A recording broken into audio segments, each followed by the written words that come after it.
हरे Krishna. ED को मनीष सिसोदिया की 5 दिन की एडिशनल कस्टडी मिल गई है। कोर्ट ने आज ये ऑर्डर दिया कि ईडी अब उनको अपने पास और समय के लिए रख सकती है।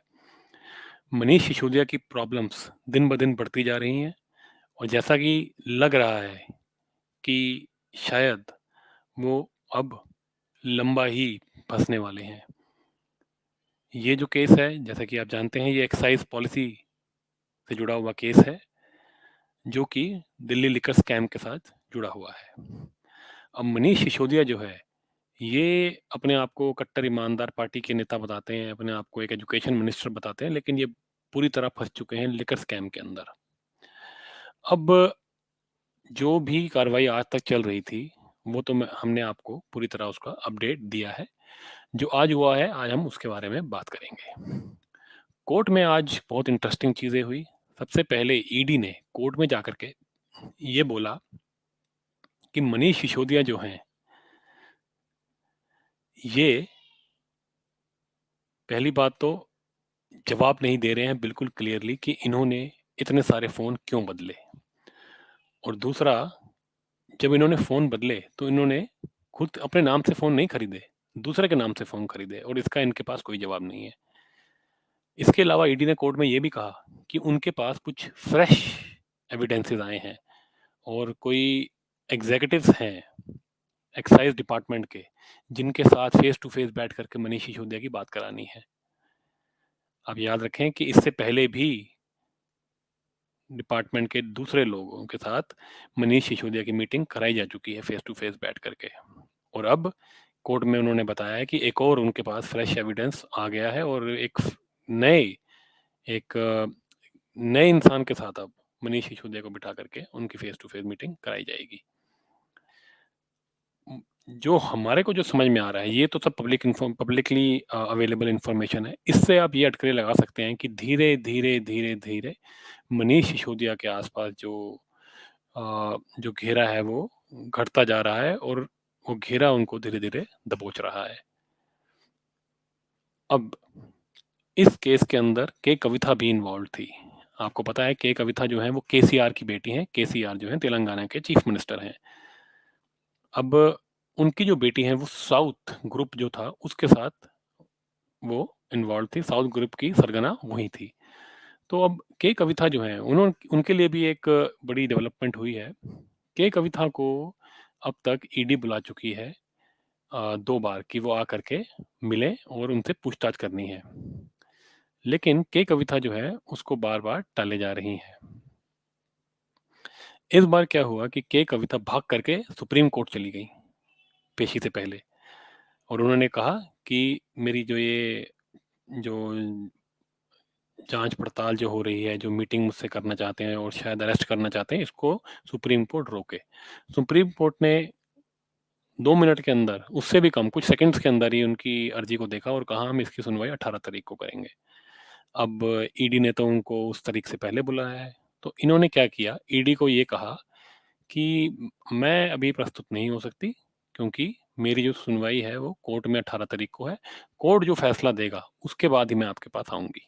ये बोल कर के कई कविता टाइम बर्बाद कर रही हैं। इससे प इससे इससे पहले भी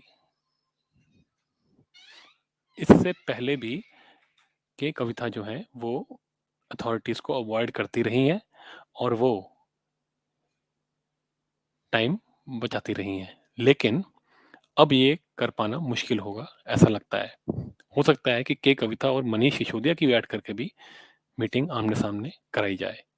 तो जैसे कि मैंने आपको बताया 18 तारीख को उनके उनके उनके सुनवाई होनी है सुप्रीम कोर्ट में और वो ये कह रहे हैं कि वो उसके बाद ही उसका जो भी डिसीजन आएगा कोर्ट का, उसके बाद ही वो कुछ कर पाएँगी।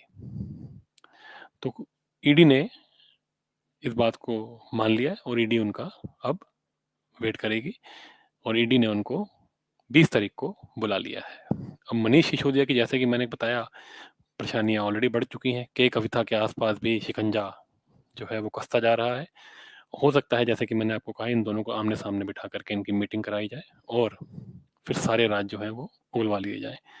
आपको ये समझना होगा कि मनीष सिसोदिया और के कविता, इन दोनों के जो फ्रंट मैन थे, यानी कि जो आगे जो इन लोगों के लिए काम कर रहे थे, उनमें से कई लोग पकड़े जा चुके हैं, कई लोग सरकारी गवाह बन चुके हैं और उन्होंने चीज़ें उगल दी हुई हैं। अब बस इन लोगों को पकड़ के इनकी पूछताछ करनी है और इनको टफ क्वेश्चंस इनके साथ इनसे पूछने हैं और अगर ये उनका जवाब नहीं दे पाते हैं, तो इनको पकड़ लेना है।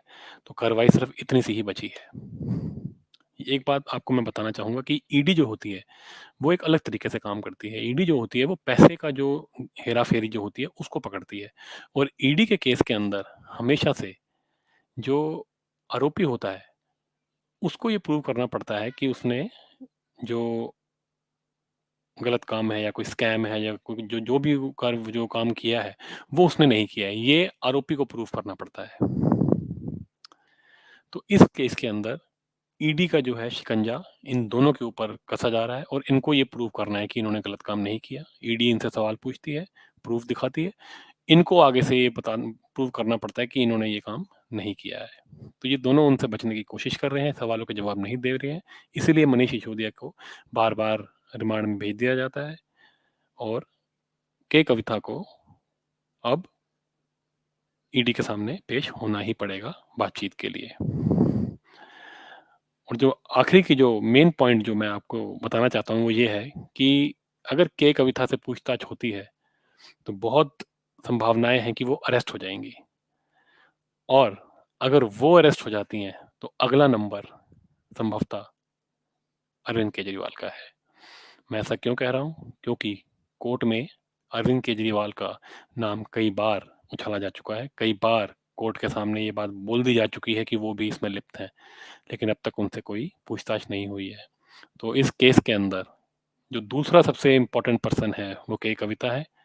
अगर उनको पकड़ लिया जाता है, तो आप ये मान के चलिए कि अरविंद केजरीवाल की मुसीबतें भी बढ़ सकती हैं।